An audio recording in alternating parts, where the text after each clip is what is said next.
So I get 3 minutes to do this propart 12 volt in-ground pool light.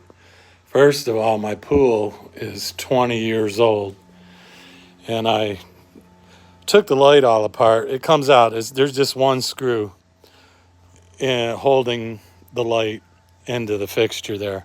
So I took that out and I watched a bunch of videos, and they were really helpful. But the pool is so old that the conduit is crushed, and I pulled on there. You could have had 3 guys pulling that in there, and I couldn't pull the wire out. So the very first thing I did, obviously, was turn the power off. I got a switch on my wall here, and this switch was broken. This is 120 volts coming in here.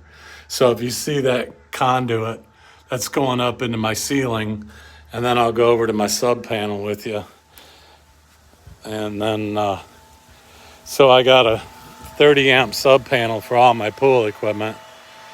And then in that conduit there is the 120 volt line, and it's going to, you're gonna need a 12 volt transformer. So the conduit goes into the transformer on the wall, and then that wire comes out of here and goes into the conduit. But the conduit in the ground is so old, full of dirt, and I believe the guy squirted like 2 tubes of that waterproof grease in there, so I couldn't get it out.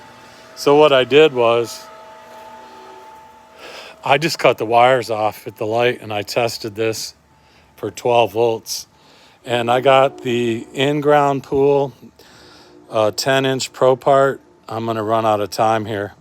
And I wired that together and tested everything. Like I said, I made sure I wasn't going to blow the light up. So I'll turn the switch on.